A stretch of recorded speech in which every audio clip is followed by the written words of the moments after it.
Bienvenue à tous et merci pour votre présence sur cette nouvelle rencontre. Je suis ravie de vous accueillir pour une rencontre sur le thème du chocolat 100% végétal avec le chef Nicolas Cloison. Bonjour Nicolas. Bonjour à toutes, bonjour à tous. Merci d'être avec nous. C'est un plaisir. Moi, j'ai une formation de pâtissier, comme vous l'avez dit, et j'ai intégré la Maison du Chocolat parce que je voulais juste, pendant 2-3 ans, me spécialiser dans le chocolat avec l'idée de retourner après en pâtisserie. Et puis, voilà, finalement, j'y suis resté. Voilà. Donc, quasiment toute une vie presque à la Maison du Chocolat. Vous avez été nommé responsable de l'atelier décor d'abord hein, en 2000, je crois. En fait, je suis resté, j'étais sur le point de partir, donc je suis arrivé en 96, j'étais sur le point de partir en 2000, et en fait, je suis resté parce qu'on m'a proposé de mettre en place un atelier dédié aux pièces artistiques à la Maison du Chocolat. C'est un service qui n'existait pas. Oui. Et donc, je suis resté, j'ai mis ce service en place. Et c'est ce qui m'a permis d'ailleurs, tout en mettant ce service de pièces en place, de commencer à faire des concours, en fait. Et donc, c'est là que je me suis lancé dans plusieurs types de concours, à la fois dans le chocolat, dans la pâtisserie d'ailleurs. En fait, à la Maison du Chocolat, j'ai lancé un concept, ça va faire 3 ans, où toujours dans l'idée justement de partage et d'échange, en fait, d'inviter en fait un chef et de lui donner carte blanche pour créer un produit pour la Maison du Chocolat. Donc, moi, je dis mon rôle est assez simple hein, dans cet exercice, c'est de faire découvrir ou redécouvrir en tout cas les produits de la Maison du Chocolat au chef. Donc les produits iconiques comme les produits éphémères, comme les projets sur lesquels je travaille aussi pour demain. Donc vraiment lui faire découvrir toutes les différentes facettes de mon travail. Pour le nourrir et à partir de là, lui, en fait, de se projeter pour nous créer un produit voilà, selon ce qu'il a apprécié en fait, dans sa découverte de la Maison du Chocolat. Et donc, avec Pierre, en l'occurrence, voilà, je lui avais fait découvrir tous les pâtisseries iconiques de la Maison du Chocolat. Donc, il aurait très bien pu réinventer une pâtisserie emblématique de la Maison du Chocolat. Il aurait très bien pu créer une pâtisserie qui n'a jamais été faite à la Maison du Chocolat, hein, parce qu'on n'a jamais fait un millefeuille au chocolat, on n'a jamais fait un baba au chocolat. Voilà, il aurait pu très bien faire ça. Et je lui ai fait découvrir la collection sur laquelle je travaillais à l'époque, c'est-à-dire les chocolats à partir de matières premières d'origine végétale. Et en fait, Pierre avait un faible pour la ganache au cassis, qui s'appelle noir de cassis. Et donc, du coup, quand je dis il y avait un faible pour la ganache noir de cassis, c'était la ganache avec de la crème et du beurre. Et donc, quand il me dit, moi, Nicolas, j'aime beaucoup cette ganache-là, je lui dis, Pierre, à ce moment-là, ce que je peux faire, c'est que je peux te faire goûter celle qui est en version végétale, puisque je travaille dessus. Et donc, quand il a fait la comparaison entre les deux, pour lui, ça a été un déclic, parce que lui, il a adoré, en fait, la version cassis, mais plutôt la version végétale, finalement. Et suite à cette visite-là, pour lui, je pense que ça lui a paru évident, en fait, finalement, de se dire, suite à ce chocolat au cassis que j'adore, je vais le transposer dans un gâteau. Et pour pousser le bouchon jusqu'au bout, je vais le transposer dans un gâteau, mais dans un gâteau végétal, en fait. Ouais. Et voilà, donc il est parti de ce constat-là. Et ça a donné naissance à ce gâteau, ce qu'il a appelé fleur de cassis.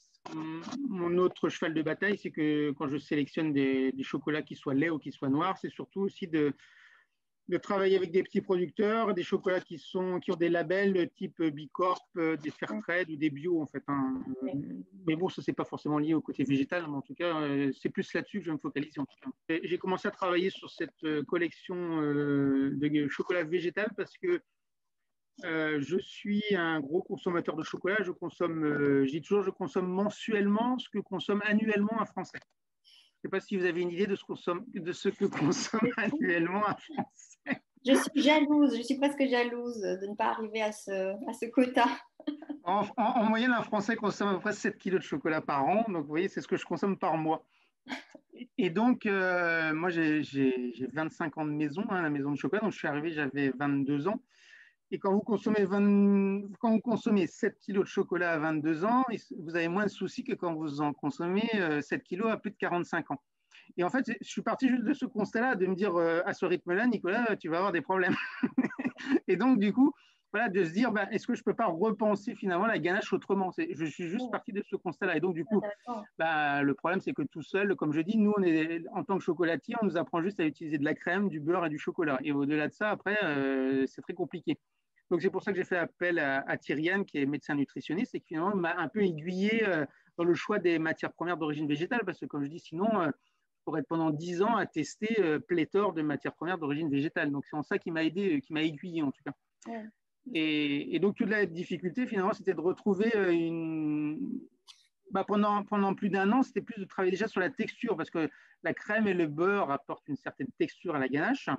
Et finalement, de se dire, on retire la crème, on retire le beurre, donc il ne reste plus que le chocolat. Qu'est-ce qu'on met d'autre? Mais il faut qu'on garde cette fameuse texture, en fait. À l'époque, en 2015, on s'est dit, on va pousser le bouchon en se disant, on va prendre les valeurs nutritionnelles qu'il y a déjà dans le chocolat et on va venir les enrichir. C'est-à-dire que, je vous prends l'exemple, le chocolat est riche en antioxydants. Et finalement, on va faire une ganache à la grenade. Comme ça, on va apporter encore davantage d'antioxydants.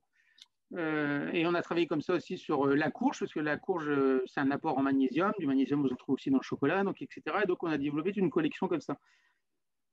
Et donc, à l'époque, j'ai sucré, pareil, pour retirer le sucre blanc raffiné. L'idée, c'était de sucrer avec un sucre plus naturel. Donc, je ne me suis pas posé de questions.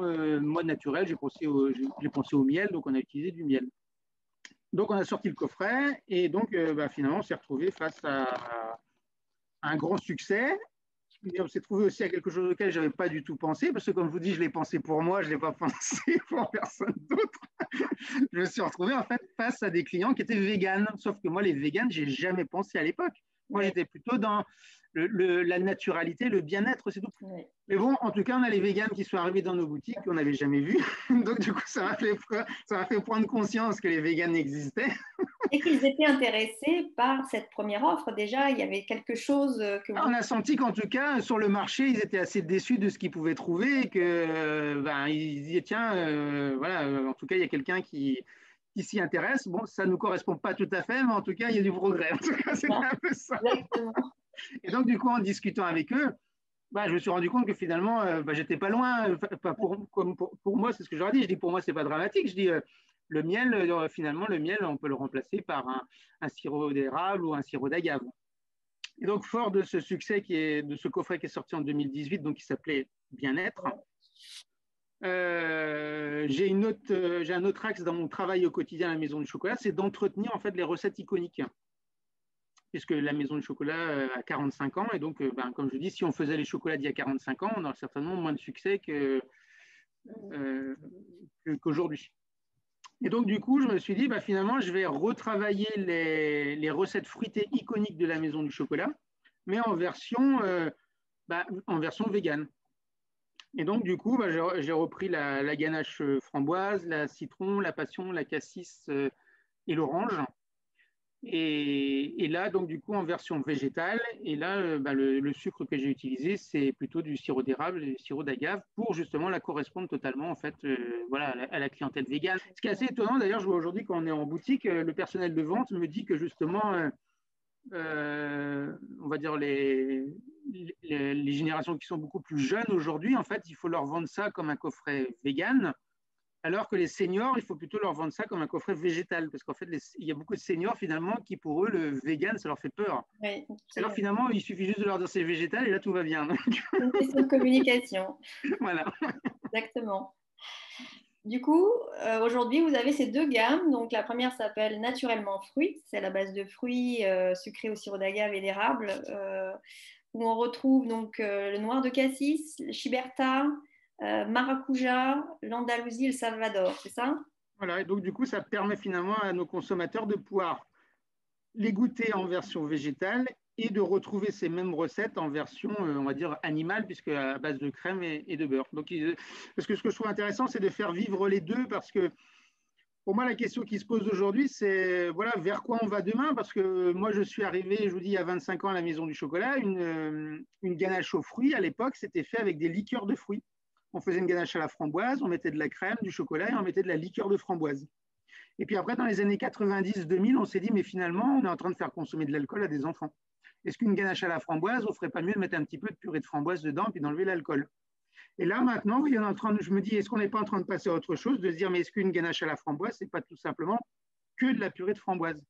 Ouais. Et donc, c'est pour ça que je trouve intéressant de laisser vivre les deux, parce que c'est pas forcément non plus à moi de décider, c'est aussi au consommateur de dire un petit peu son ressenti, parce que c'est quand même en termes de dégustation, c'est quand même très différent. C'est que dans la version végétale, vous avez le côté fruit qui s'exprime davantage en fait. Hein. Il y a toute une clientèle historique qui est là. Moi, je rencontre des clients, en fait, c'est la troisième génération. C'est des gens qui ont grandi avec la Maison du Chocolat. Donc, en fait, oui, comme vous dites, Karine, il faut les accompagner et ça se fait tout doucement dans le temps. Et d'ailleurs, c'est pour ça que du coup, voilà, il y a à la fois, vous retrouvez à la fois ces iconiques que je vais travailler au fur et à mesure du temps, et puis d'un autre côté, je vais avoir des collections qui vont être, comme je dis, c'est des collections pour ouvrir des portes sur ce que pourrait être le chocolat de demain.